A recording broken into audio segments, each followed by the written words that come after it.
What's up, Scoop Podcast? I'm your host, Erica Kruppen. And on today's episode, we are going to talk about the huge convention, how much fun it was, lessons I learned, the people I met, and what I thought about the entire experience. So if you are interested in hearing all about that, stay tuned. Here we go. Here we go. Today is Thursday, the day I'm recording this. It is pretty much a week from the huge convention. I flew out last Wednesday all the way to Nashville, Tennessee. And let me tell you, the hotel that we stayed at, it wasn't a hotel, it was a resort.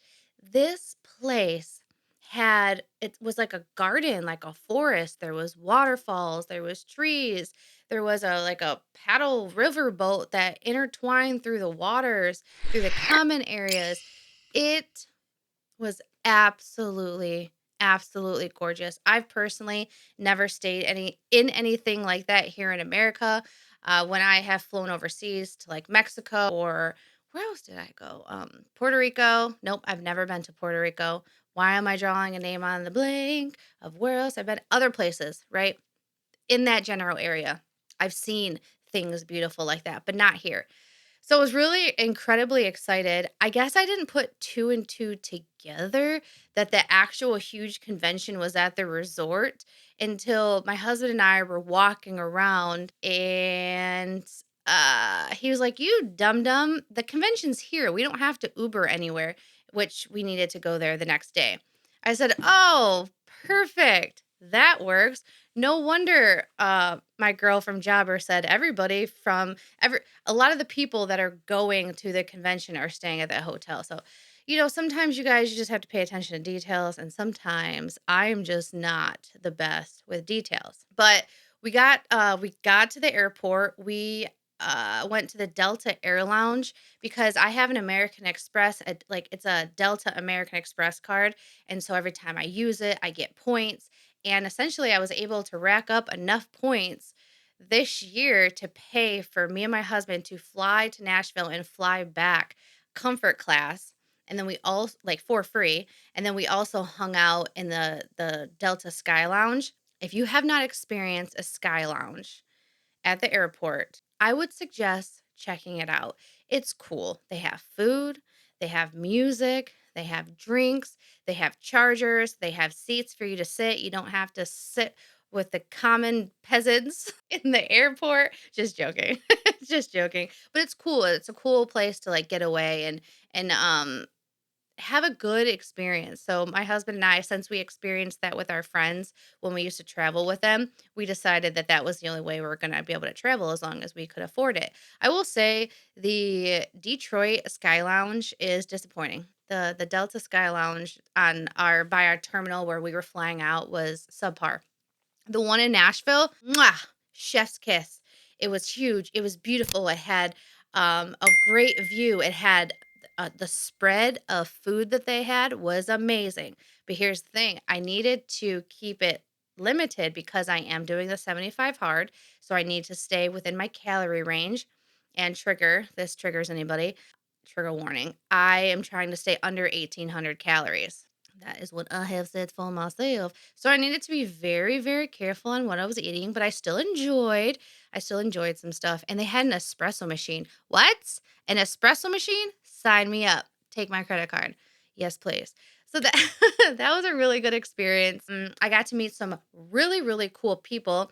I got to meet the previous owner or co-founder of Service Autopilot. I didn't know who he was when I shook his hand. We chatted. It was really nice. He was sitting down with Naylor from LCR Media as I was walking by. Because here's the thing, right? I'm podcasting from my bedroom. You guys know. You see me in the truck. You see me in my bedroom. Well, you don't really know this is my bedroom, but it is. I don't really get out. So when I see people, I'm interacting with people online. I just know what they look like from the internet, from their pictures, from their video. And I walked by and I told my husband, I was like, "That's Naylor. I'm fairly confident it is." And here's the thing, you guys. If I were to have been born in the 50s, 40s, I don't know, back in the day before like facial recognition software was a thing, I could have been some type of like facial analysis type person. I will never forget a face. I can tell who you are. Like if I have met you before or if I've seen a picture, I can tell who you are by your eyes, by your nose, by your lips, sometimes even a chin. It's the craziest thing. It's a gift. I don't even by your gait, by the way you walk, because I pay attention to that and it's something that I've always done. And so I said I'm going to go say hi and Josh is like, are you sure that's him? Because I mean, I'm not 100%. There's been times where I've messed up and I've made a fool of myself. And so he's like, are you sure? I was like, yes. So I go, sure enough, it was Naylor. And then I believe the guy's name's John. Chatted with them, formally introduced because Naylor was the one that was actually putting on Pod Row at the huge convention. So I got to say hi. He, welcomed me. He kind of explained what the dealio was. There was some space issues with Podro. So yours truly actually did not get a chance to set up, but I was a guest on several podcasts. But here's the thing though, even though I didn't get to set up my podcast, it's okay because this was such a good learning experience. And I was really going for the experience to shake some hands, meet some people, and just figure out what all this event stuff is all about. Because, like I've said before, I literally just like hang out. I work, I hang out, I do my videos by myself. I'm not actually out into the wild world with other social media people. I'm kind of like weird in my life and in my around my people because I'm the only one that's doing things like this. So it's really, really cool to get around like-minded people. And I know I've said before, you got to get around like-minded people that are doing what you're doing and doing better than you. And so I took my own advice and I flew far, far away to meet some people. And so that was cool. I was very nervous about the presentation that I was giving at the jobber booth. You guys, a word of advice, ask questions. I didn't ask enough questions. I didn't ask how many people were going to be there, how the flow was going to be. Was I going to have a headset on? Was there going to be somebody else there interacting with me? And I had manifested something in my brain that was far larger and more intense than what actually happened. So let's just break it down. The day of, which is Thursday, that's the day I was giving my presentation at 5 p.m. The whole day, I was literally on pins and needles, so nervous, incredibly nervous. And now that looking back at it and I did the presentation, I'm like, Erica, why were you so nervous? And here's why, because I didn't know. And for me, a lot of times the fear of the unknown is what really causes me the anxiety. I was excited, I was anxious, I was all of the things. And I was walking around to the different booths, talking to the different people. Who was on Pod Row? Andrew Martinez was on Pod Row. We had so Andrew Martinez, we had Coach Carroll, we had Paul Jameson, we had Naylor, we had John Pajak. Those were the people that were actually set up on Pod Row. And then I got to meet one of the listeners, Patrick. Patrick, if you're listening, what's up? It was amazing. It was amazing meeting you. I believe my husband caught some footage of us chit-chatting, so I'm gonna post that if I can find it. So that's really cool. And my husband, so I'm gonna touch on this a little bit later. But my husband came and I had given him a great responsibility of doing some filming. I set myself up for failure. And I'm saying this not to bash him, not to be like, "Oh, my husband sucks. He did a terrible job." I'm taking responsibility for this, and we're going to talk about that in a minute about just having unrealistic expectations with people, with situations because if we do this, we are going to set ourselves up for failure, and that is essentially what I did for myself for a section of the speech. Let's get back to the speech. So I'm walking around, I'm meeting people. I got to meet people from the Responsibid booth, people that I've been going back and forth with. I got to meet Ryan, the owner of 180 Sites that does my site. I got to meet the folks from Nice Job. I got to meet some of the PR team from Jobber, of course. And I'm wearing this really cool crew neck shirt that has the Jobber logo on it, and I love it. I need to get some KPS ones made, so I'm gonna use this as like the example for the type of sweater that I want. So I got to meet them. I got to meet some other, just business owners, some people that do podcasts, and just check it all out.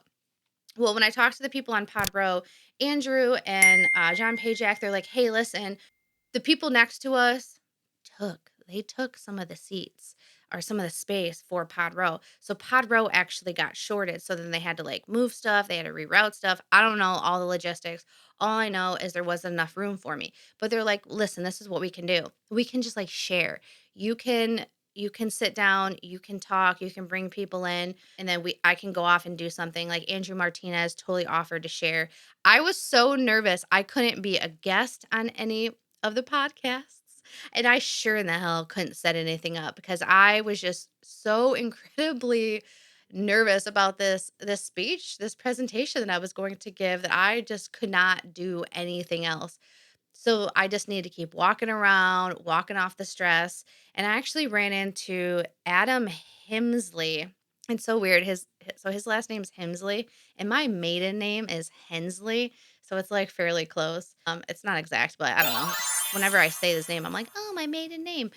But but I got to meet him and he's intense. Adam, if you're listening, I just want to let you know after listening to you, you made my heart pound out of my chest with how intense you are with business and your ideas. And it got me like really worked up and it got me like re-excited about the business. As business owner, sometimes I don't know, it's just for me, I'm like, oh God, I'm just so tired. There's just so much going on. But then you get around somebody that's like intense and passionate and they like look you deep in your eye and you're like scared. You're like, holy crap. I had to go back to the hotel room and take a deep breather and like regroup after speaking with him. That man knows exactly what he's doing and he is focused. And I can only hope to be a half of as focused as he is one day. We talked. He's going to be on the podcast. He said he'll be a guest. So that's really cool. So I met him, and then it was presentation time. And let me tell you, I had this presentation typed out. Do you want to hear the presentation? Because I didn't end up reading it. So basically what happened, they gathered a crowd. There was 5 or 6 people. It was super tiny. The huge convention speech that I did not get a chance to read. Here we go. Thank you for hanging out with me. Who offers reoccurring service here? Raise a hand. You offer reoccurring service? All right, perfect. Does anybody offer just one-off jobs? Okay, perfect. That was my way to like interact with the crowd and do like a icebreaker. I love to do that kind of stuff. All right, go to the speech. Let's face it, times are getting weird, money is getting tight for lots of people, and the quality of service is going downhill for many factors. But you standing here want different for your business. You would not be here at the huge convention if you didn't want to invest in yourself and in your business. Be so proud of yourself. Now, I have another question for you. If you had to rate your customer communication from 1 to 10, what would it be? If you're not an 8, 9, or 10, you need to do better. And I know that might sound harsh, but our customers are spending their hard earned money with us, and we need to do better. Our customers should never be wondering when we're going to arrive to their property, the progress of their project, or when we're going to call them back. And I understand communication is not everybody's jam like myself. Not everybody's born with the gift of gab, but you can learn it. And at the end of this speech, I am going to teach you some basic communication tips that helped me grow my Pooper Scooper business into a 6-figure business. The crowd goes wild. But before I do that, let's take a stroll down memory lane back to when I was a pharmacy technician at a pretty large hospital back in Michigan. Just a heads up, I was not the best employee. I am a much, much better business owner. During my 14 years that I served, I had gotten in trouble for attendance issues, taking extended breaks, nothing super big time, but I had gotten some feedback that really punched me in the gut. Boom. It got me thinking, what was I doing with my life? During a yearly evaluation, our peers had to eval us anonymously. Basically, they wanted us to snitch on one another. Yeah. And could you believe it? My peers said that I talked too much. I was offended. And this was before being offended was considered trendy. Not going to lie, I was kind of bitter. And for the next week, I may or may not have made coffee in the coffee pot, but if I put decaf in the regular coffee pot. And as I watched my coworker sip down that useless bean flavored water, I planned my next move. Next move? That might sound dramatic. But at that moment I realized I needed to do something else and I needed to move on. There's three things I truly enjoy in life: naps, cherry chapstick, and talking. So I had to split. But don't worry. I didn't just throw 14 years of my life down the drain. I took my new quiet time to plan my new pooper scooper business. Croupins, poopin', scoopin'. And all my free time was spent building this business. I was obsessed. Why not? Why not be obsessed with your business? But what did I know about business? I knew a little bit from my father's hot dog stand and a little bit that I learned from being a jeweler with Premier Designs. But this is what I did know. I knew how to talk, and with that, I was going to create awareness about this business. I was going to yell it from the rooftops and tell anyone and everyone that would listen about my new Pooper Scooper business.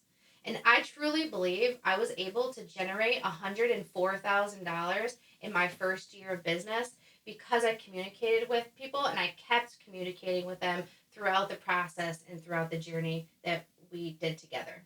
We're continuously getting feedback from our customers about our stellar communication, and it's been like that since day one. Having said that, the process today is much easier and streamlined because back in the day, I used to do everything manually. Now it's automated for the most part through Jobber. We love Jobber. Jobber plug. If you guys aren't using a CRM, click my link down in the description to get your 14-day free trial and get 20% off your next 6 months. I believe it's 20% off. They're always changing it. And I told you earlier I was going to give you some communication tips. They're basic, but they work. Optimizing your voicemail. If you can't do that, say it with a smile. Say it with a smile. Here's an example of mine. Thank you for calling Croupins, Poopin', Scoopin'.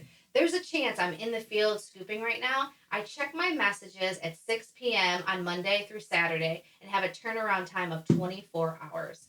For new customers, please leave your name, your city of service, and the service that you want done and how soon you're looking to get started. Existing customers, please leave your name, your address, and the reason why you're calling. You want to say this with a smile on your face, and if you're having a hard time with it, grab a mirror and put a mirror in front of your face and record it that way. And always get back to them at the time that you disclosed.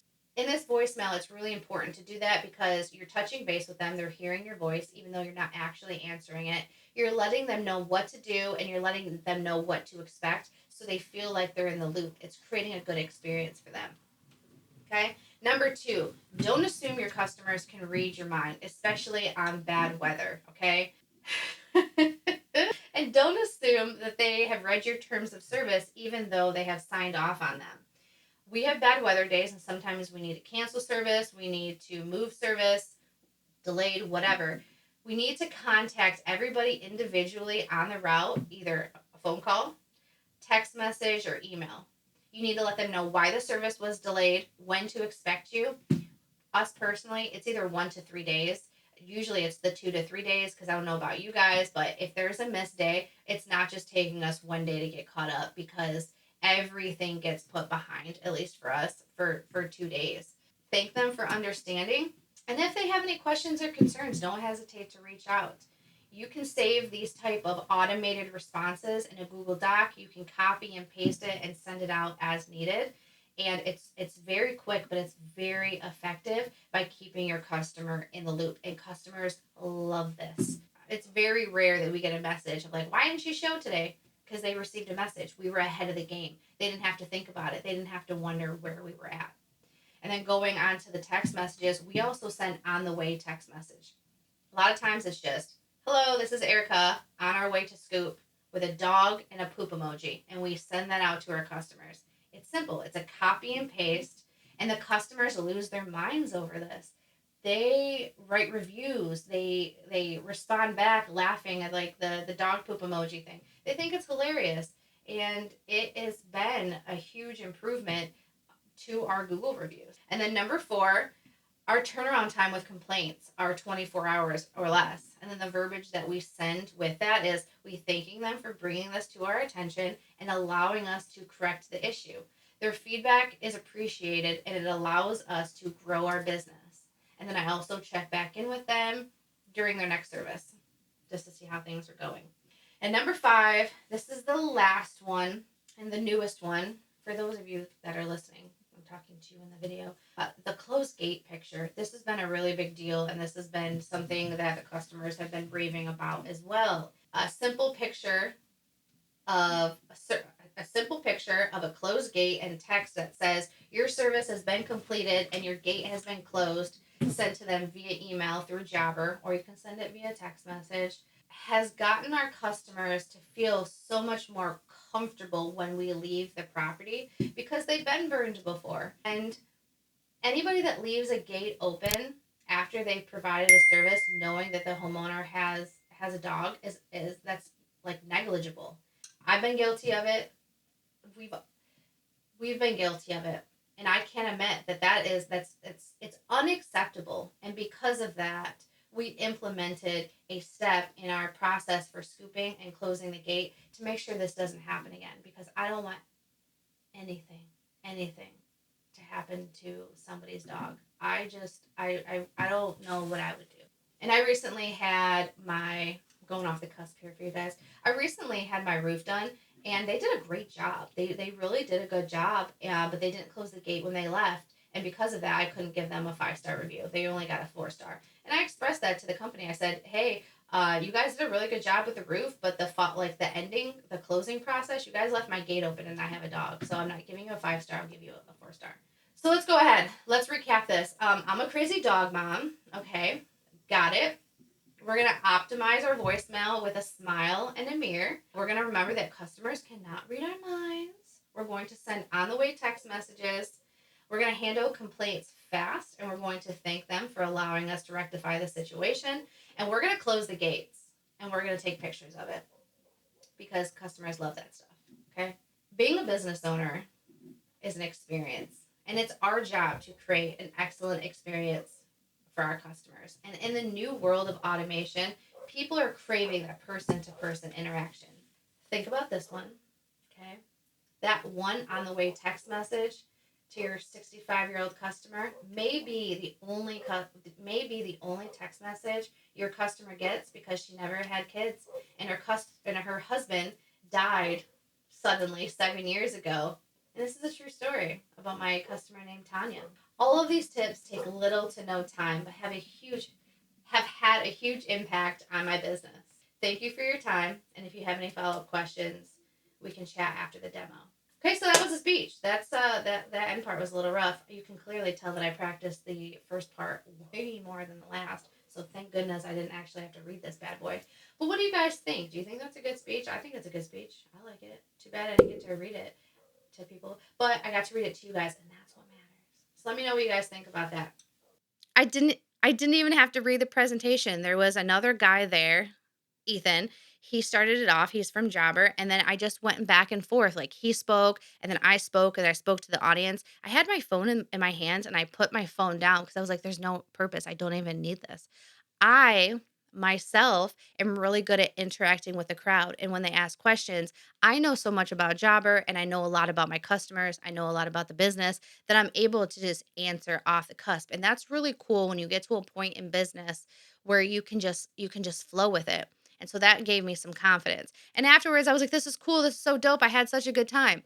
And then it was a wrap. And then we went out downtown to downtown Broadway in Nashville. There were so many people, you guys. There were so many people. There were so many bachelorette parties. There were so many drunk people. There wasn't a lot of 90s country, which I was deeply disappointed about because I'm a very much like get down, turn around, go to town, boot, scoot, and boogie, that type of girl. And there wasn't a lot of that. And I don't drink. I know we've talked about this. I haven't had a drink since like March 27th of this year. I am a sober Sally and I go to bed early. And so it was like around 11 o'clock. Your girl was getting tired. It was just too much, right? And my husband, He's a party dude. He loves to party. I was there for business. He was there to party. And so 11 o'clock was happening, and he was drinking some beers. There were some shots flowing, and I was ready to wrap it up because I knew, right? I think you know your partner. Okay. If you know, you know. Once you get to a certain point of drinking, my husband doesn't react well to it, and the next day is shot. I was not ruining an entire day because he wasn't going to feel well because his belly got upset. So I said, time to go. Let's go. And he's looking at me like I had lost my mind. But here's the thing, when you create boundaries for yourself, okay, and you have to stick to it, you have to stick to it. And I'm doing the 75 hard. I had things that I needed to do. And because I was busier earlier in the day, I wasn't able to do my reading. I wasn't able to take my photo. So I needed to get back to the hotel so I could do that. So basically, I'm known as Erica Buzzkill Crouppen. Hi, let me reintroduce myself. This is what my husband calls me. Because I am a buzzkill, because I partied. I partied as a teenager. I partied in my early 20s. I partied probably until I was 30. And when I say I partied, I'm meaning blackout drunk at raves at Burt Warehouse across from Eastern Market down in Detroit, Michigan. Yeah, at raves, drunk, passed out along the wall. So when I say that I partied, I did. I'm surprised that nothing ever happened to me. I am very lucky that nothing bad actually happened to me. But I lived, I've partied, and I don't want to do it anymore. And it's not fun for me. So I stopped his fun. I pulled him away and we went back to the hotel. I drank some water. He drank some water. We went to sleep and then woke up the next day, and I spent pretty much the entire day on Pod Row hanging out with Andrew. I was on his podcast. Josh got on Andrew's podcast as well. Very cool. That was his first time ever hopping on a podcast. So that was cool. That was like near and dear to my heart because Andrew Martinez is a really good friend of Josh and I now. We've developed a good relationship over the past couple years, and I'm grateful. I'm grateful because Josh has been a little hesitant to get on the podcast with me, but Andrew was so warm and inviting that Josh was like, "Yeah, sure." So I'm excited to listen to that episode. And then I bebopped around. I was on Paul's, Nailers, and then me and John Pajak had a very long episode. Him and I were just like blah blah blah blah blah, and it was cool. It was really cool. Oh, and we also went out to dinner with John Pajak's family, and then Andrew Martinez. One of those nights, I can't remember. It's all kind of a blur. So all that happened, we closed it down, and then my husband and I, we decided, okay, it's time to go party. So we went to, what is that? What's that place where all the country singers go to? The Grand Ole Opry. We went to the Grand Ole Opry. We had good seats. We had fun. I danced, we had fun, and then we were there with all the old people. There were so many old people. And then he was like, "You wanna go out back to Broadway?" Hell no, I don't wanna go back to Broadway. That place is crazy. And there's a lot of girls there that are 21, 22 with their 21 and 22-year-old bodies that are just so tight, looking so good. Oh my I just didn't I don't wanna be around it. And the traffic was just crazy too. To even get out of there, it took us like 30 minutes to even get out of there, so I said, "No, thanks." And then and then the next day, we went to, like, the Willie Nelson Museum, we went to the Music Hall of Fame Museum, and we kinda just walked around by the hotel. We went to the Waffle House twice. My husband loves the Waffle House. We were able to make it to a Crackle Barrel down there, which he loves the Crackle Barrel. And we just walked around until it was time to go back to the airport. And then we hit up the Delta Sky Lounge and we left. We came home. And the house was clean because the kids cleaned the house for us while we were gone. So I love coming home to a clean house. So that's a tip. Tip one, before you leave for vacation, make sure you clean your house so you come back to a clean house, a clean bed, or make sure if your kids are staying home because they're older, make sure they clean the house when you're gone. So when you come home, you're good. I also like to come home and throw all my clothes right into the washing machine. And then I leave my luggage out in the garage just in case there's any funny business that happened. It's just to be safe, precautions, just in case what I'm thinking. I don't wanna say it out loud. I don't wanna say it out loud, but just in case. So overall, that was really, really good. Here's the issue. Let's talk about trying to fit a square peg into a round hole. So I tell my husband, boom, we're going on this trip. This is what I need for you to do, buddy. I need for you to record me. I need for you to record the speech. I need for you to be my cameraman, like you're my paparazzi. Okay. And he was like, okay. Because my husband's pretty much like, yeah, sure. With me, if he asks me to do something and I'm incapable of it or I don't want to, I'll say, no, thank you. Not interested. And then I'll just shut it down. He will just tell me yes and then shit the bed. And then I freak out because my expectations are far too high. And you might be like, well, he's your husband. He should be gassing you up. He should be there to do all the things. People are who they are. Okay. And this is something that I'm learning as life goes on. And as being married to somebody that is far different and has a far different personality than myself, I have time and time again set myself up for failure with having unrealistic expectations for a certain kind of person. I'm realizing that it's not good for anybody. It's not good for him. It's not good for me either.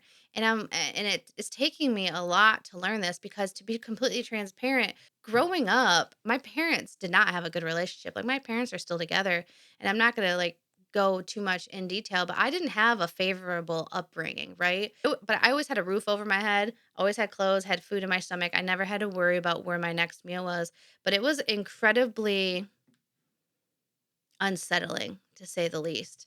And my parents did not have a healthy relationship. And so, in turn, I wasn't able to see what a healthy relationship looks like. I didn't know how a couple is supposed to treat each other with respect and dignity, how to speak to each other, how to request and not demand. And because of that, I've struggled in a lots of relationships. You know how people are like, some people are like, oh, my ex was terrible. That was the worst relationship ever. I don't have any of those relationships, but I can almost guarantee that they think that about me. I think I was that person in the relationship. They're like, "Thank God I got away from her. She's nuts." Sh- I can admit that.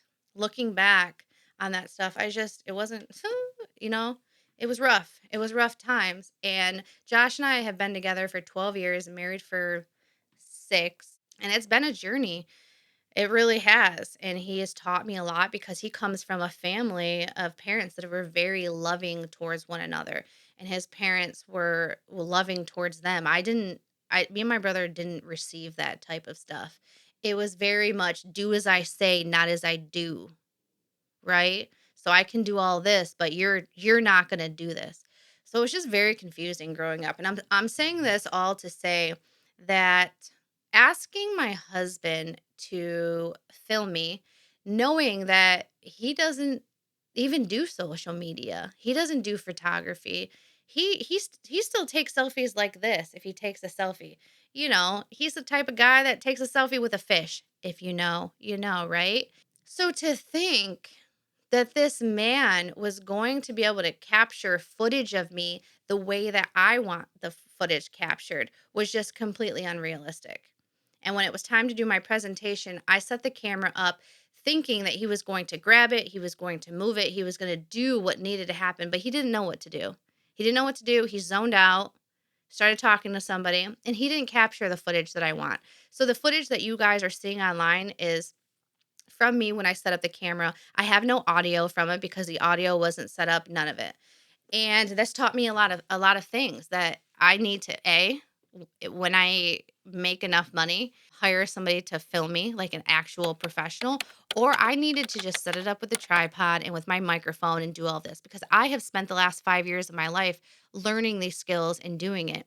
And just to think that I can tell him what to do and he was going to be able to do it was unrealistic. And then I got mad at him, very mad. And I was talking crap to him this morning about it. He's like, "Oh, talk shit to me." I'm like, I'm not talking shit. I'm not, coming down on you. I'm just letting you know the reality of it is you didn't do the job that you were there to do. But he didn't really agree to the job. I told him what he was going to do and he just said, "Uh-huh." and just went with it. And that wasn't cool of me. I should have asked him if he felt comfortable because I do have an aggressive personality. I think as a business owner, we are aggressive. We are, and but I need to be more aware. And I've always been attracted to quieter men, more passive men because I am so dominant. And then I get upset. I get upset when they don't speak their mind or stand up. And it's just, you know, it's not good. It's not good sometimes. And I think how this relates, this is going to come full circle, but how it relates is because I did this in my business when I had moved somebody that I hired into like a middle management role because this person wanted to, and I was desperate. I needed some help. I was tired. I needed some help. And I moved this person up knowing that they didn't have the skill set to get moved up. And being a small business as we are, we cannot a lot of times take the time and the money, the resources to move somebody up and essentially train them on certain skills. They need to come with those skills. So I had spent a lot of time trying to teach just basic computer skills, basic CRM skills to somebody that wasn't catching on the way that they needed to. And it just did not work out. And so when you're going to hire and you're looking for somebody, you need to have the avatar of the characteristics, the skills, the traits, all of the things. There's certain things that can be trained. Don't get me wrong. But overall, you can't I'm not gonna say you can't. It's just very difficult and it's very expensive to really mold somebody into who you want them to be and teach them everything. And to expect somebody to come in and do everything that you do, you are a rock star. If you're a business owner, you're doing marketing, you're doing advertising, you're doing bookkeeping, you're doing the actual physical job. So you're the talent. What else are you doing? I don't know. You got a PR, human resources, all of it. You got so many hats, and to think that you're gonna bring somebody in that's gonna be able to wear all of the hats that you're wearing, you have lost your mind. And so I really thought that I was gonna be able to bring somebody in and tell them. I was like, I do this, this, this, and this, and this guy was like, you do a lot. And to me, it doesn't seem like a lot because I've just been doing it, but really it is. And no wonder I'm so freaking exhausted. So that was a learning experience. When you bring somebody in, maybe just have them do like a couple things that they're good at. So you might need to have 4 or 5 people to replace you. Okay. And that's the same concept with my husband. It was unrealistic for me to think that he was going to be able to do something that I have been training for the past 5 years to do. And you might be like, it's really simple. It's just a camera. It's really not a big deal. Have you been out in public and actually tried to record somebody and get good angles? People that you don't know? Have you actually done that? It's really intimidating. And that's what he told me. He said he felt very uncomfortable recording me with people being there because what if they didn't want to be on camera? You know what I didn't do? I didn't tell Josh. All we have to do is ask the people, do you mind being on camera? If you don't, or if they don't, they can decline and we wouldn't film them. I didn't have that conversation with him because personally, me, I asked, do you mind being on camera? Because I am going to post this. I didn't express that to Josh. I didn't express to him that it was okay to just have me on camera. He didn't need to film everybody else. He could have just got me. It caused some animosity on my end. It caused me to be upset with him. And at the end of the day, I should have known better because that is not his jam. That would be like him inviting me to come work with him and be like, all right, rope this tree down. I'm going to go cut it. And then he just climbs up the tree and does this thing. And then he's like, why aren't you roping it right? Why aren't you throwing this, whatever it is up here? Throw, do it, hold it, pull it, bop it.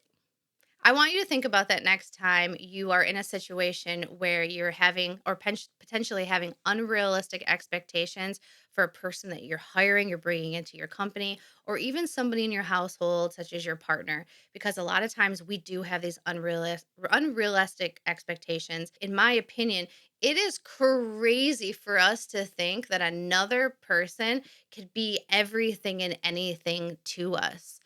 I have literally changed so many times over the 12 years that Josh and I have been together, and he can't keep up because I am just changing like crazy.